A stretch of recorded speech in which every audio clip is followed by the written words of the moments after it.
तो कैसे हैं आप लोग। उम्मीद है आप सभी बढ़िया होंगे। इस स्टोरी को देख कर के आपको लग रहा होगा कि यह तो बहुत ही कॉम्प्लिकेटेड दिख रही है, हम इसको कैसे समझेंगे, हमें अभी कुछ भी नहीं आता है।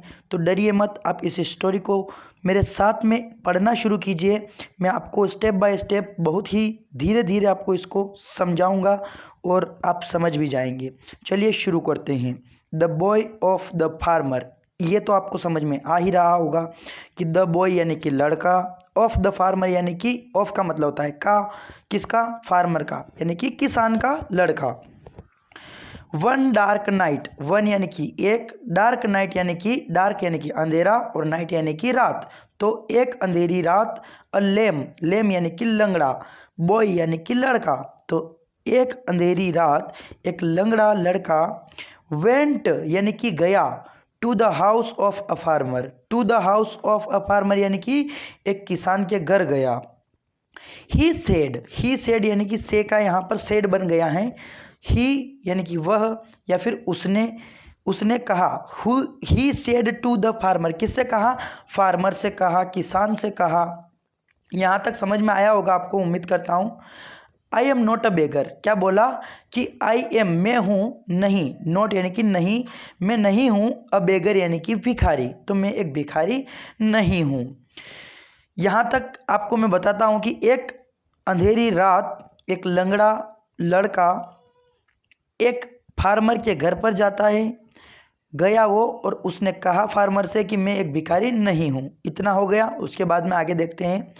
आई विल वर्क फॉर यू, मैं तुम्हारे लिए काम करूँगा। आई विल वर्क फॉर यू, यह फ्यूचर का टेंस है, फ्यूचर टेंस में यह सेंटेंस बना है, तो आपको इसे समझना होगा कि मैं तुम्हारे लिए काम करूँगा, ऐसा उस लड़के ने बोला। I will plough your lands, यानी कि मैं तुम्हारी भूमि को जोतूंगा, तुम्हारी ज़मीन को जोतूंगा। प्लो करना मतलब जोतना, तो मैं क्या करूँगा, तुम्हारी ज़मीन को जोतूंगा। आई विल सो, मतलब सो यानी कि बोना, बुआई करना, तो मैं बुआई करूँगा। माई फादर इज़ डेड, मेरे पिताजी डेड यानी कि मर चुके हैं, ऐसा वो बोल रहा है कि मेरे पिताजी मर चुके हैं। माई father is mother is poor, my mother यानी कि मेरी माँ, इज़ पुअर यानी कि बेचारी या फिर गरीब हैं। आई एम हंग्री, मैं भूखा हूँ। यहाँ पर बहुत ही छोटे छोटे सेंटेंसेस यूज़ किए जा रहे हैं, जैसे कि I will work for you, I will plough your lands, I will sow, my father is dead. इस प्रकार से बहुत ही छोटे छोटे सेंटेंसेस यूज़ करके ये स्टोरी बनाई गई हैं। माई मदर इज़ पुअर, ऐसे आई एम हंग्री यानी कि मैं भूखा हूँ। Please give me some food, कृपया मुझे कुछ खाना दे दो, भोजन दे दो, फूड दे दो। द फार्मर्स वाइफ, किसान की पत्नी, was sorry for the boy, was sorry for the boy यानी कि उसको उस लड़के पर तरस आ गया। फार्मर की, किसान की वाइफ को उस लड़के पर तरस आ गया, तो the farmer's wife was sorry for the boy. She said to the farmer, उसने किसान से कहा, do not drive away this boy, यानी कि इस लड़के को भगाओ मत।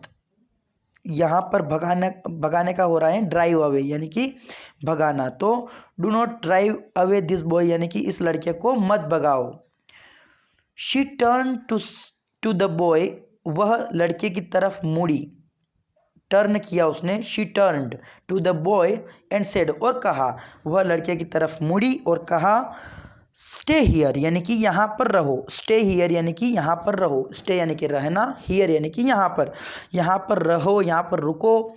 We will give you food, हम तुम्हें भोजन देंगे।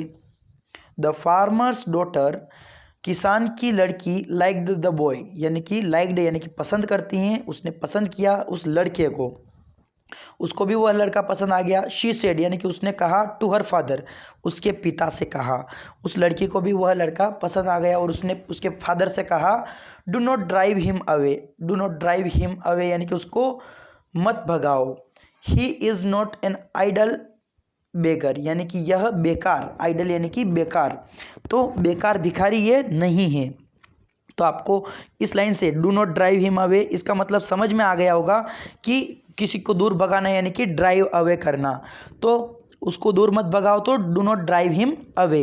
अगर कोई लड़की है तो उसके लिए बोल रहे हैं तो do not drive her away, इस प्रकार से हम बोल सकते हैं। He is not an idle beggar, यानी कि यह कोई बेकार का भिखारी नहीं है, बेकार वाला भिखारी नहीं है। The boy lived with the farmer, मतलब कि वह लड़का उस फार्मर के साथ रहता था। He worked hard in the fields, उसने वर्क किया, हार्ड वर्क किया उसने, इन द फील्ड्स यानी कि खेतों में, उसने खेतों में कठिन परिश्रम किया। The farmer and his wife loved the boy, किसान और उसकी पत्नी, the farmer and his wife loved the boy, उनको वो लड़का बहुत पसंद आया। फिर उसके बाद द बॉय ग्रू अप, लड़का बड़ा हुआ। ग्रू अप मतलब कि बड़ा हुआ।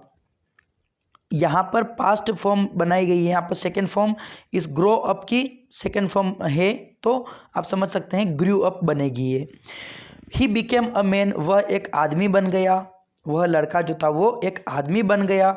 आफ्टर सम ईयर्स, कुछ सालों के बाद, आफ्टर यानी कि बाद में, सम ईयर्स यानी कि कुछ साल, तो कुछ सालों के बाद में the farmer dead, the farmer died यानी कि जो फार्मर किसान था वो मर गया। कुछ सालों के बाद वो किसान मर गया। देन, फिर, देन का मतलब फिर, हिज वाइफ ऑल्सो डाइड, और फिर उसकी वाइफ भी मर गई। The boy married the farmers daughter, the boy married यानी कि लड़के ने शादी की, द फार्मर्स डॉटर, उस किसान की लड़की से। I am now a happy man, अब मैं एक खुश इंसान हूँ, हैप्पी मैन हूँ। I came to this house on a lucky day, I came यानी कि मैं आया था, टू दिस हाउस, इस घर, ऑन अ लकी डे यानी कि एक लकी दिन आया था, वो दिन बहुत ही अच्छा था जिस दिन मैं यहाँ पर आया था। सेड द बॉय, ऐसा उस लड़के ने कहा। सो यह स्टोरी यहीं पर एंड हो चुकी है और उम्मीद करता हूँ आपको इस पर बहुत कुछ सीखने को मिला होगा। कैसे हम छोटे छोटे सेंटेंसेस के द्वारा, जैसे कि यहाँ पर बहुत सारे छोटे छोटे सेंटेंसेस बनाए गए हैं और उनके द्वारा इस स्टोरी को समझाया गया है, बताया गया है। तो आप भी ऐसे ही छोटे छोटे सेंटेंसेस यूज़ करके स्टोरी क्रिएट कर सकते हैं। स्टोरी क्रिएट करने में ज़्यादा बड़ी बात नहीं है, आपको कुछ सोच, आपको इमेजिनेशन का यूज़ करना होगा, सोचना होगा। और इस स्टोरी में भी ऐसा कुछ नहीं था, लेकिन फिर भी यहाँ पर किस प्रकार से एक स्टोरी बनाई गई है और आपके सामने प्रेजेंट की गई है, आप देख सकते हैं। बहुत ही सिंपल तरीके से यहाँ पर छोटे छोटे शॉर्ट सेंटेंसेस यूज़ किए गए हैं और एक स्टोरी बना दी गई हैं। तो आप भी इसी प्रकार से बना सकते हैं, बहुत ही ईजी हैं। सो फ्रेंड्स, उम्मीद करता हूँ आपको बहुत ही अच्छा लगा होगा यह वीडियो।